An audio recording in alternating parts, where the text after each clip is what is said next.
কোরআনুল কারীমের সূরা বাকারার মধ্যে একটি আয়াত আছে যে আয়াতের নাম হচ্ছে আয়াতুল কুরসি। এটি সূরা বাকারার 255 নম্বর আয়াত।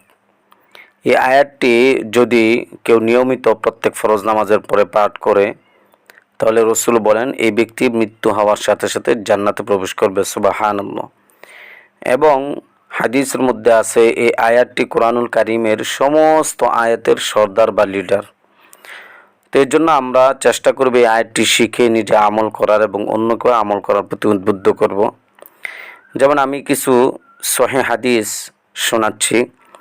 আন আবি হুরায়রা রাদিয়াল্লাহু আনহু সূরাতুল বাকারাতি ফিহা আয়াতুন সাইয়্যিদাতু আয়াল কুরআন। যে আবু হুরায়রা রাদিয়াল্লাহু তাআলা আনহু থেকে বর্ণিত সূরা বাকারার মধ্যে একটি আয়াত আছে যে আয়াতটি কোরআনুল কারীমের সমস্ত আয়াতের সর্দার। লা তুকরাউ ফি বাইতিন ওয়া ফিহি শাইতানুন ইল্লা খরাজা মিনহু আয়াতুল কুরসি। যে রাসূল বলেন যে ঘরের ভিতরে দুষ্ট জিন্নাত শয়তান বসবাস করে ওই ঘরে যদি এই আয়াতুল কুরসি পাঠ করা হয় তাহলে এই আয়াতুল কুরসির বদৌলতে সমস্ত দুষ্ট জিন্নাত বের হয়ে যাবে। সুবহানাল্লাহ। শুধু তাই নয়, অন্য হাদিসের মধ্যে রাসূল বলেন মান ক্বারা আয়াতুল কুরসি বাদা কুল্লি সালাতিন লাম ইয়ামনাহু মিন দুখুলিল জান্নাতি ইল্লা আন ইয়ামুত। যে ব্যক্তি প্রত্যেক ফরজ নামাজের পর এই আয়াতুল কুরসি পাঠ করবে আল্লাহ রাসূল বলেন ওই ব্যক্তি মৃত্যুর সাথে সাথেই জান্নাতে প্রবেশ করতে পারবে। সুবহানাল্লাহ, আল্লাহু আকবার।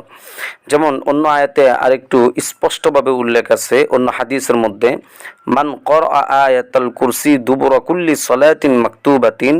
এটাও আব্দুল্লাহ ইবনে মাসউদ রাদিয়াল্লাহু তাআলা আনহু থেকে বর্ণিত হাদিস। যে ব্যক্তি প্রত্যেক ফরজ নামাজের পর আয়াতুল কুরসি পাঠ করবে ফামাতা অথবা মৃত্যুবরণ করবে দাখালাল জান্নাহ, সে সাথে সাথে জান্নাতে প্রবেশ করতে পারবে। সুবহানাল্লাহ। তো এর জন্য আয়াতুল কুরসির আরো অনেক ফজিলত রয়েছে যেগুলা খুবই গুরুত্বপূর্ণ। ওই হাদিসগুলো আমি উল্লেখ করেছি। তো আয়াতুল কুরসি হচ্ছে সূরা বাকারার 255 নম্বর আয়াত। আয়াতটি হচ্ছে আল্লাহু লা ইলাহা ইল্লা হুয়াল হাইয়ুল কাইয়্যুম লা তাখুযুহু সিনাতু ওয়ালা নাওম লাহু মা ফিস সামাওয়াতি ওয়া মা ফিল আরদি মান যাল্লাযী ইয়াশফা'ু 'ইনদাহু ইল্লা বিইذনিহি ইয়া'লামু মা বাইনা আইদিহিম ওয়া মা খালফাহুম ওয়া লা ইউহীতুনা বিশাইইন মিন 'ইলমিহি ইল্লা বিমা শা'a ওয়াসি'a কুরসিয়্যুহুস সামাওয়াতি ওয়াল আরদা ওয়া লা ইয়াউদুহু হিফযুহুমা ওয়া হুয়াল 'আলিয়্যুল 'আযীম।